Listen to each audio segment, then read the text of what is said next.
All right, these are the quiz corrections for Math 3B, quiz number 15, 8.1 to 8.4. You guys took this on March 4th, 2016. The total was out of 31 points.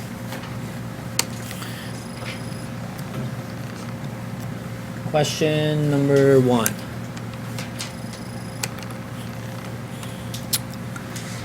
Match the definition with the correct vocabulary word.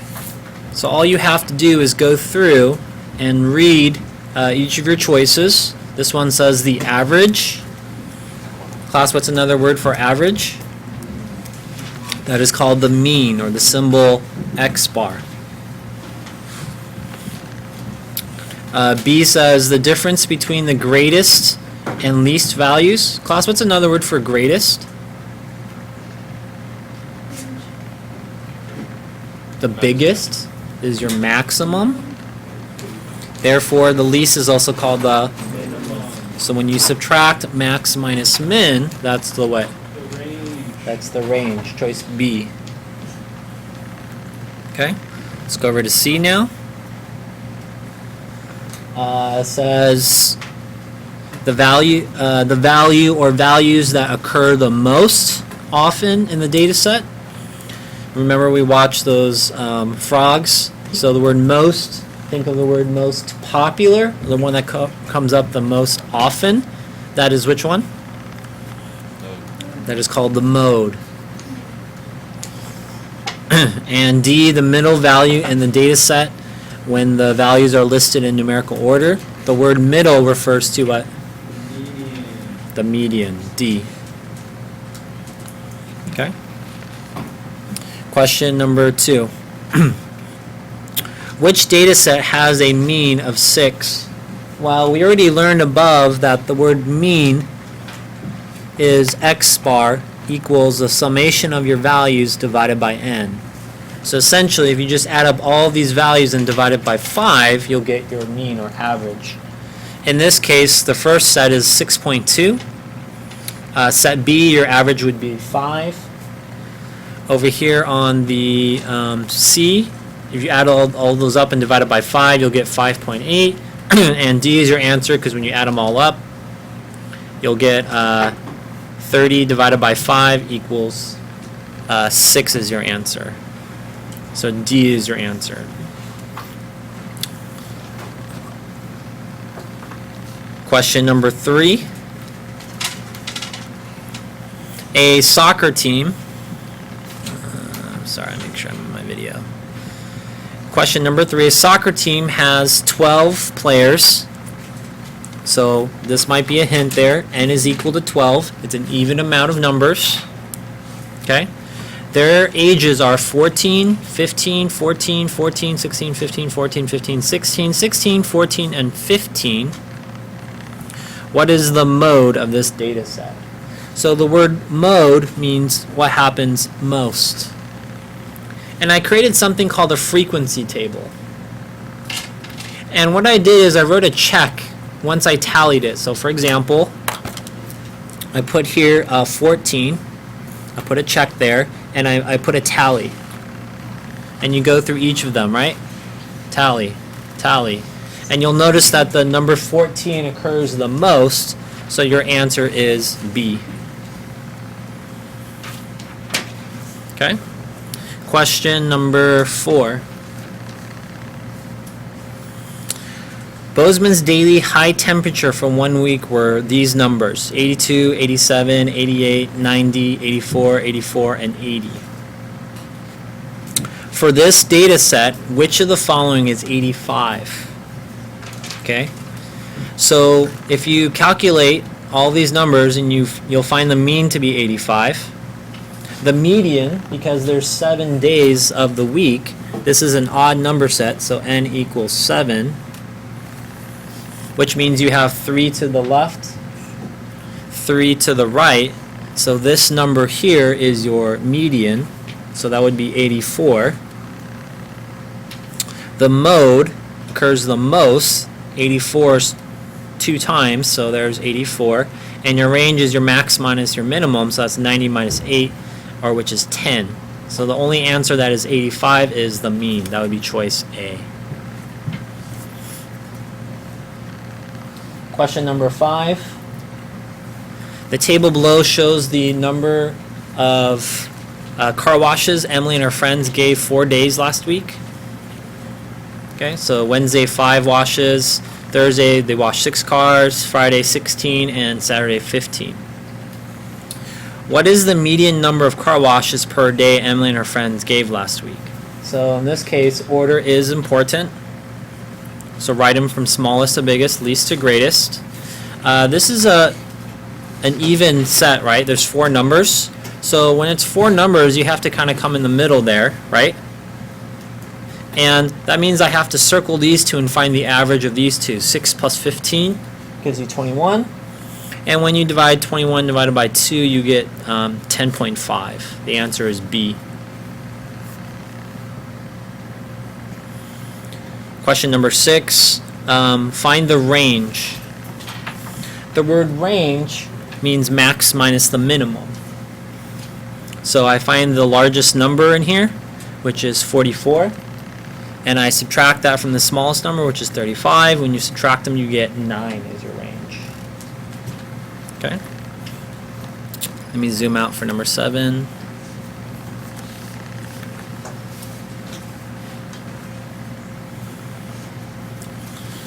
Find the 5-number summary of the ages of the players on the softball team in question number 6. So for question number 6, I'm going to use these their ages here. Okay, I'm going to write them from least to greatest, and I need to find the 5-number summary. So a 5-number summary is this box here, right?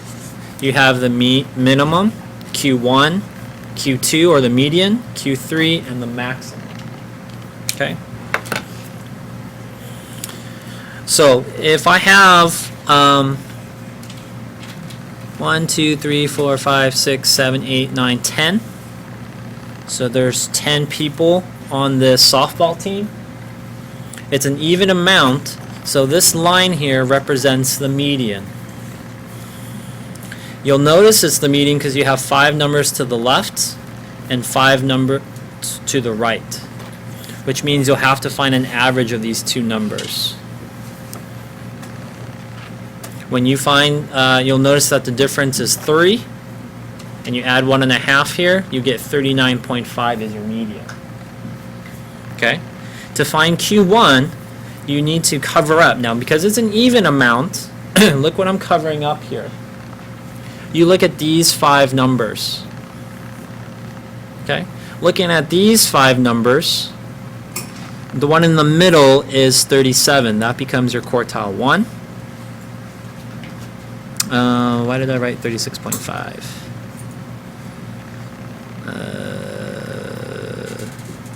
You can see me later if your quiz says something else. Quartile 1 should be 37.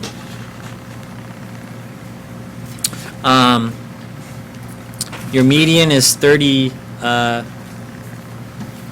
this box is wrong. I see why. That should be 39.5. Your Q3 is 42, so look at these 5 numbers, 1, 2, 3, 4, 5. The number in the middle is Q3. And then your maximum is 44. Here is the grading scale for that problem. If you get 4 points if you have 0 wrong, or you get 5 of those right. You got 3 points if you got 1 or 2 wrong, or that essentially means you got 4 or 3 right. I gave you 2 points if you have 3 or 4 wrong, which means you got either 1 or 2 right, and you get 1 point for trying. If you have an adjustment to make, just come after school. That side was worth 18 points. You can also make sure that they're counted up correctly. If you see a mistake, just come after school. Go ahead and turn the page.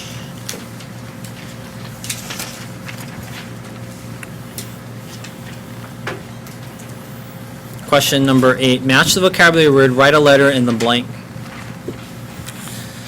So here you have the median is lower than the mean, and there's no data to the right, which means out here there's probably an outlier. Therefore, this is called skewed right. When you can fold it in half, that is symmetrical. Y. And over here for Z, again, there is no data to the left. That's called skewed left. All your data is to the right. Also, another way of saying it is that it's skewed left because over here there's an outlier on the left. Okay?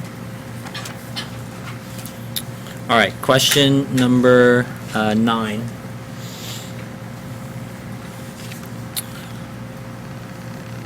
The following table shows the points scored by the freshman basketball team in their first 7 games. Create a box plot or a box and whisker plot for the data.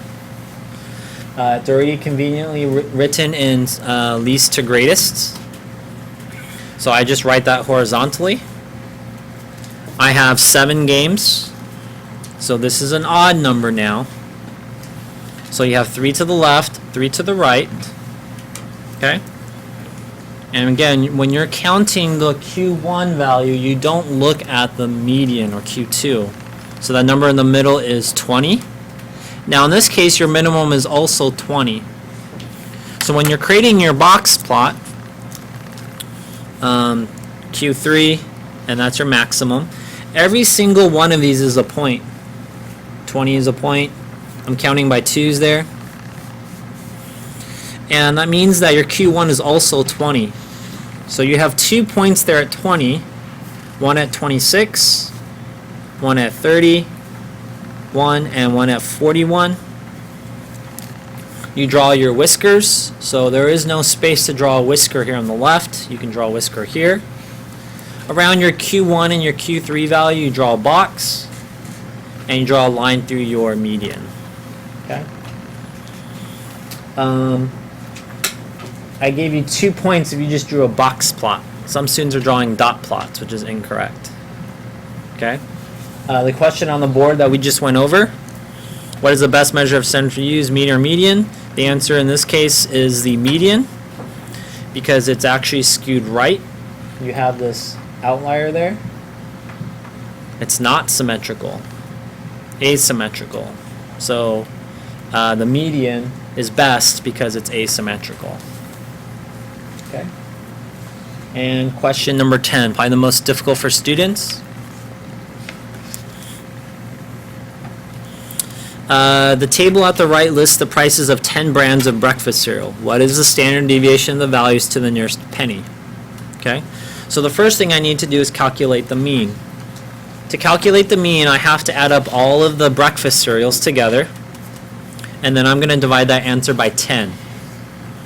It's a lot easier if you have a scientific calculator, and you'll get 2.96 as your standard deviation. I'm sorry, your mean is 2.96. The next thing I'm going to do is I'm going to write all the prices of the cereal in a column, and I'm going to subtract each of these values. See if I can zoom in for you. So the cereal that costs $2.29, I'm going to subtract that from the mean, $2.96. Go ahead and do that for all of them. And your values, $2.29 minus $2.96 gives me negative 0.67. You're going to take this value and square it or multiply it by itself, negative 0.67 and negative 0.67. When you square it, you get this column here. So in this column, you just need to add all of your values together. And when you add all your values together, you get 1.061. Now some of you, including in my calculator, we had something that says 9e negative 4. So this 9 here, sorry, I should have gone the other way.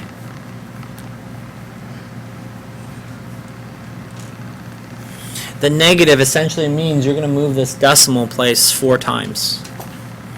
1, 2, 3, 4. So that number means 0.0009. Okay? So when you add up all of those values together, you're going to get 1.061. You take that and you divide it by how many cereals you had. You had 10.